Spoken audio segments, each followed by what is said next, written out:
Assalamualaikum warahmatullahi wabarakatuh. Selamat siang rekan semua. Pertemuan hari ini, sebagaimana Ibu sampaikan di grup WhatsApp, bahwa Ibu akan hadir di kelas untuk beberapa saat pengarahan dan untuk penjelasan materi, Ibu akan jelaskan secara singkat melalui video ini. Harap disimak, karena ini akan menjadi tugas kalian di kelas dan berkumpul juga hari ini. Baik, Ibu coba akan share screen dulu. Di sini sudah terlihat tampilan LMS. Jadi nanti jangan lupa pada saat mulai masuki perkuliahan di jam 1 tersebut, jangan lupa untuk lakukan presensi. Presensi selalu ada di menu presensi atau kehadiran yang ada di atas pertemuan 1. Jadi kalian wajib lakukan absen dulu. Kemudian buka ke pertemuan 6. Pertemuan 6, di sini kita akan membahas secara singkat tentang bisnis model Canva. Ya. Di sini ada materi yang bisa kalian download. Kemudian di sini juga ada link untuk template BMC-nya. Ini silakan kalian print, ya. Kemudian dikerjakan di kelas secara berkelompok sesuai dengan kelompok tim bisnis yang sudah dibuat sebelumnya, yang pembuatan pitch deck. Dan juga kalau seandainya ada teman yang tidak hadir dalam kelompok tersebut, silakan tetap dibuatkan terkait dengan bisnis yang kalian, kemudian jangan lupa cantumkan nama di belakangnya yang hadir. Karena ini akan menjadi presensi kehadiran untuk pertemuan ke-10 hari ini. Baik, ini Ibu akan bahas singkat dulu terkait dengan BMC. Ya. BMC atau bisnis model Canva adalah untuk memetakan bisnis kalian.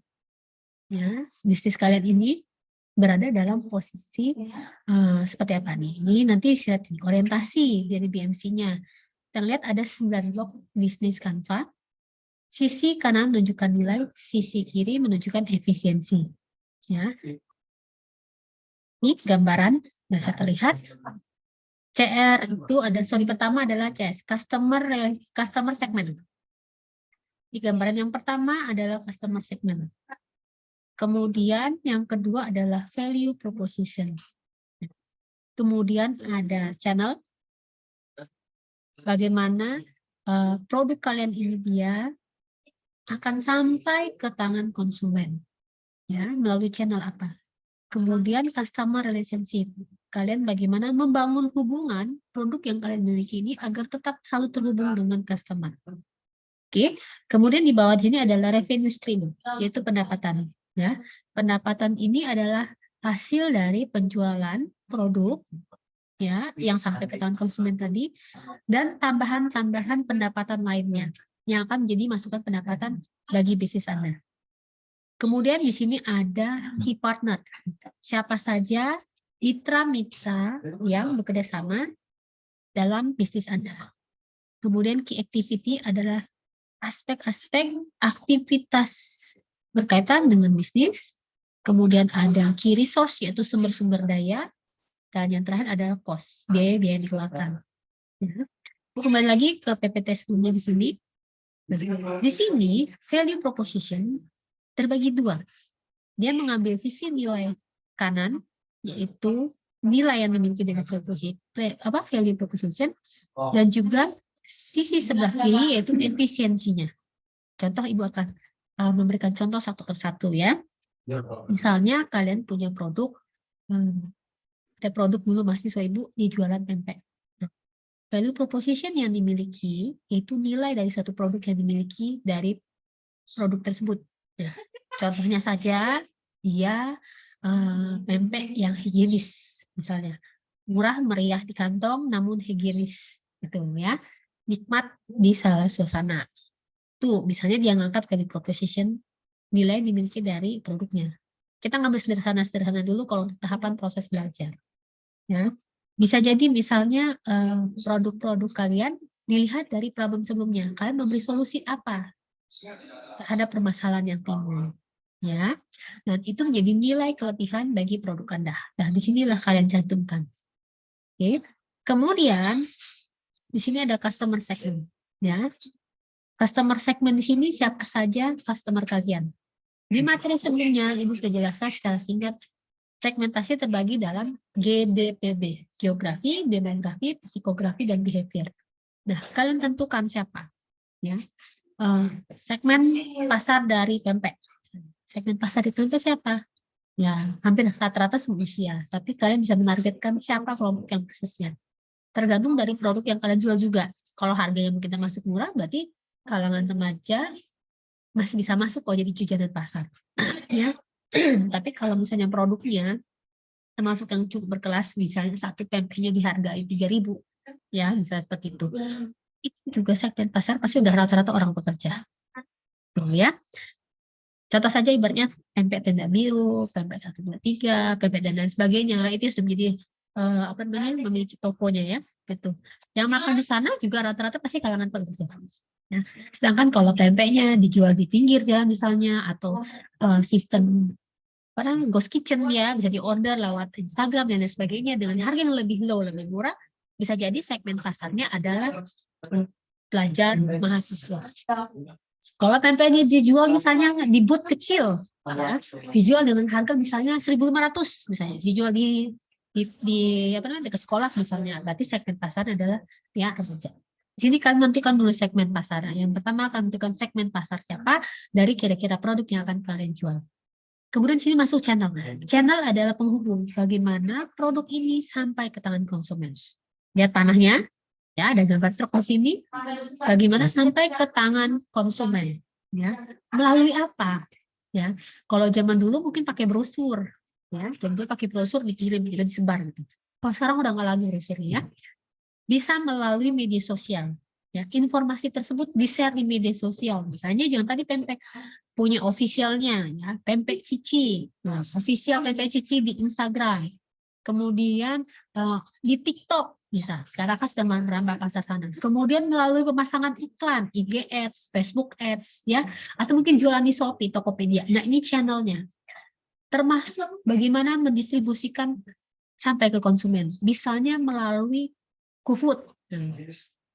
Si customer tahu pempek ini dari mana? Oh, dari GoFood ada. Itu termasuk channel. Itu ya.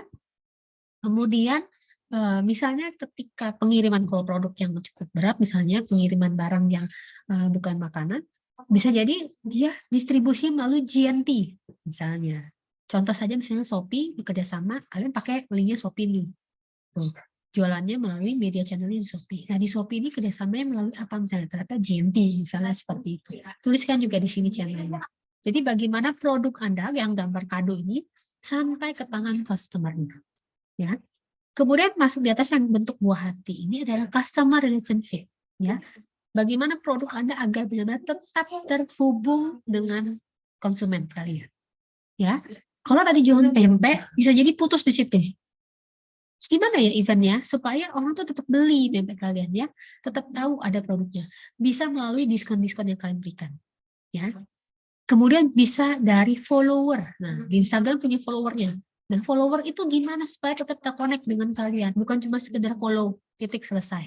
Ya, misalnya saja momen tertentu misalnya pada saat Lebaran Idul Adha, ya, ada diskon nih, diskon buat member misalnya ya yang follow. Itu kan terhubung. Jadi kebangun hubungan customer dengan pihak produknya, dengan pihak produsennya. Kemudian misalnya dari Chandra, supermarket Chandra, bagaimana terhubungnya melalui VIP card. Yang punya VIP member, dia dapat diskon 10%. Nah, kalau dia nggak punya VIP, dia nggak dapat diskon 10%. Nah, itu adalah salah satu cara-cara untuk menghubungkan agar produknya tetap terhubung dengan customer. Kemudian kalau motor misalnya, di motor kan selesai, sudah. Gimana agar tetap terhubung? Ada servis, ya, perbaikan, ganti oli, dan lain sebagainya. Atau bahkan penyelenggaraan seperti gathering. Nah, gathering untuk motor Honda misalnya gitu. Jadi ada event. Nah, ini terhubung customer relationship. Kemudian ada yang baru lagi bank. Bank, bagaimana agar tetap terhubung di bank nasabahnya? Oke sih, nasabah tetap belanja gitu ya. Ya, sorry, mohon maaf, bukan belanja, tetap nabung. Tapi kan nabung sekarang sudah mulai mungkin ada pertimbangan. Kalau bank-bank konvensional agak sedikit ragu yang orang beralih ke bank syariah misalnya seperti itu. Terus ada cara-cara lain baru nggak agar tetap terhubung dengan customer-nya? Ya, salah satunya nih yang Ibu lihat adalah Bank BRI. Ada Bank BRI, coba Ibu searching ada tidak ya? Kalau nggak salah nih, Ibu sempat lihat di TikToknya. BRI, ya kalau nggak salah. Oh, di sini data nggak ada. Nah, ini dia, BRI. Jadi, gambarannya ini, nabung masih pakai celengan ayam, udah nggak aman. Nabung ke BRI, unit mouse. Oh, ini gambaran BRI cuman menjabarkan tentang apa namanya Bank BRI, jual untuk konsep jualan Bank BRI-nya lah ya. Tapi sebenarnya Ibu pernah lihat di TikTok ini. Jadi untuk back to screen lagi.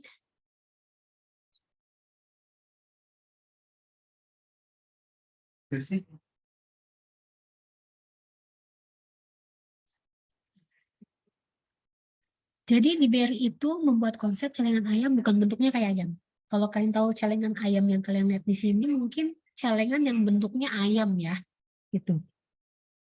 Bentuk ayam kayak tadi sempat sepintas, tapi bentuk celengannya itu bukan bentuknya ayam, tapi bentuknya ada kain, Ibu sempat lihat. Orang menabung di celengan ayam itu kan sampai penuh baru pecah, gitu kan ya. Nah, ini ada konsep yang menghubungkan customer relationship tadi dengan calon nasabah anak-anak. Ya. Ada celengannya itu bentuknya kayak kain, tapi tidak boleh dibuka. Namanya kebiasaan punya celengan, kalau bisa dibuka itu kan diambil dikit-dikit lama-lama habis. Nah, ini dia supaya tetap terhubung dengan si apa namanya BRI-nya. Untuk membuka celengan khusus tersebut harus ke customer service-nya bank. Ya, jadi ada alat khusus untuk membukanya, kemudian dihitung berapa sih uang tabungannya. Nah, ini kita bisa membuat konsep menghubungkan antara bank dengan si customer-nya dengan cara menabung di rumah. Jadi nggak harus ke bank, nabung. Ini adalah konsep-konsep customer relationship. Nah, kalian harus memikirkan bagaimana caranya, ide-ide apa kreatif yang bisa agar tetap terhubung antara produk kalian dengan customer. Entah melalui promo, diskon, dan lain sebagainya, atau mengadakan gathering, atau melakukan membership, dan lain sebagainya. Oke, kemudian yang berikutnya, sisi sebelah kanan lagi yang mulai, yaitu revenue stream. Revenue stream ini pendapatan.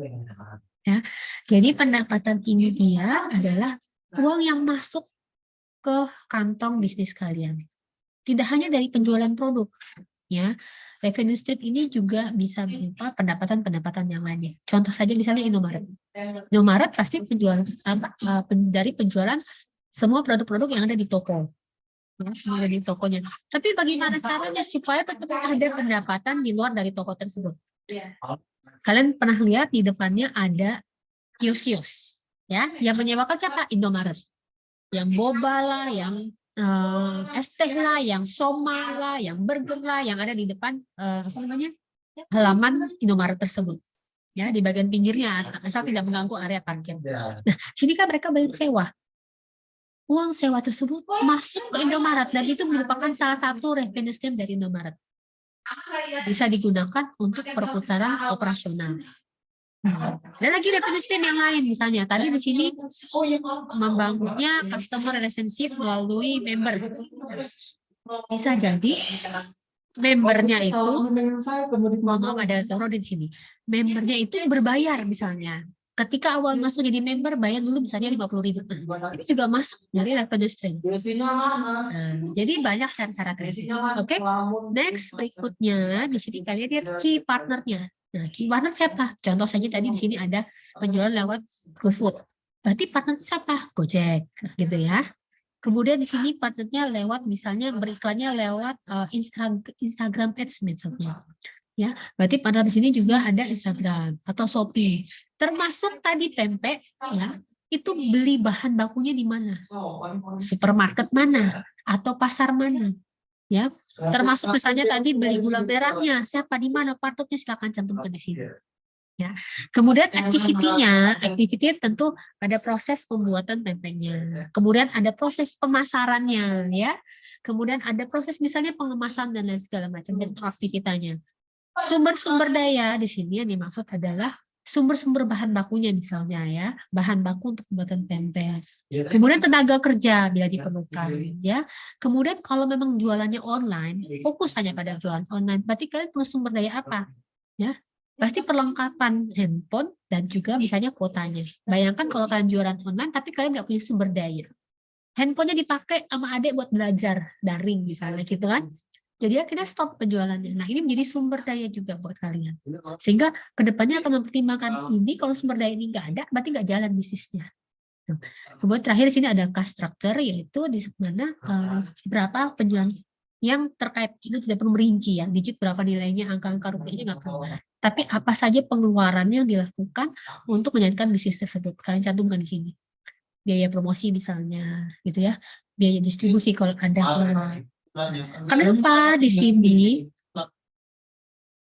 Yang lihat di sini ada sisi nilai kanan dan efisiensi. Contoh saja tadi pempek misalnya, pempek cici tadi. Ini enak, yang namanya pempek pasti bisa mikirin juga cukanya. Nah, ketika melakukan pembelian berulang yang kedua kali, kok rasa cukanya berubah? Ternyata ibu prospek tanya langsung ke penjualnya, ke anak-anak tadi yang jual, mahasiswa yang jual, ya Bu, kemarin partner tempat saya beli gula merah lagi nggak jual. Dia pindah ke partner yang lain. Nah, partner yang lain itu dia rasa gula merahnya berbeda dengan yang biasa dia beli. Ya. Dan ini akhirnya apa? Mengubah value proposition, rasa kenikmatan dari cukanya si pempek cici tersebut. Akhirnya apa? Ada kemungkinan kalau dia belanja tetap menggunakan partner dari tempat yang kedua dia beli, gula merahnya dia beli, ya pasti sudah keluar biaya kos. Ya, dia udah beli gula merah sekian.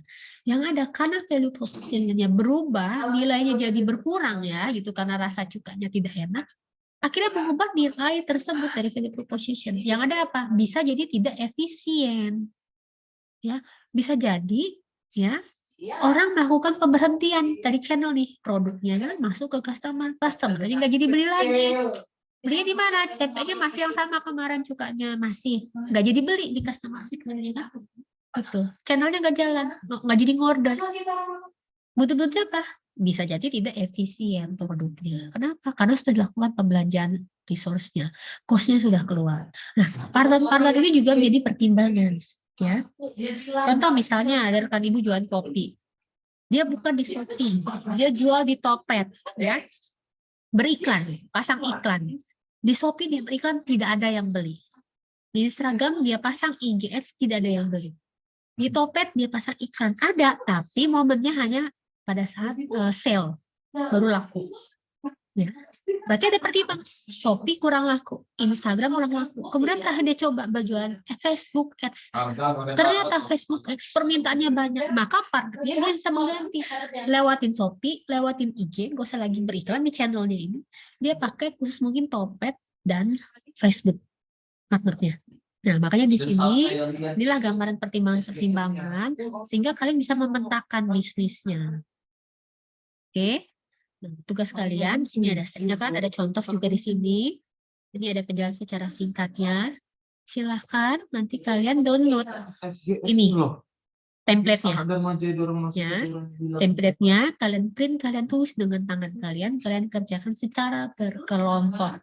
Kalau ada temannya nggak datang, ya usahakan ya isinya aja dulu sendiri, karena ini akan masuk di proposal bisnis kalian.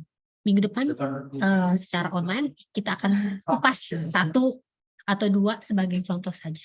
Ya, kira-kira tepat ataukah mungkin kurang, ada yang bisa ditambahkan sehingga membuka wawasan kalian. Ya, sekali lagi ini silakan di-download di pertemuan 6. Ada download di link downloadnya. Kemudian kerjakan di kelas maksimal ibu tunggu batas waktunya sampai jam 4 sore hari ini, dikumpulkan di atas meja ibu. Jangan lupa tulis nama kelompok terutama yang hadir. Ya, kalau nggak hadir ya berarti kan bisa mau dicantumkan tidak adil ya. Jadi sebagai bukti kehadiran kalian tulis nama di belakangnya. Itu jangan lupa tambahkan NPF. Baik, mungkin di situ saja nyampain Ibu hari ini. Mohon maaf sekali karena memang ada agenda sidang. Semoga apa Ibu sampaikan sedikit membantu kalian, tapi sebenarnya banyak sekali contoh-contoh BMC yang bisa kalian lihat yang ada di internet. Ya, dan pertemuan hari ini tetap kita adakan nanti di kelas ya untuk pengarahan, kemudian dikumpulkan tugasnya. Ibu akhiri, terima kasih banyak. Wassalamualaikum warahmatullahi wabarakatuh.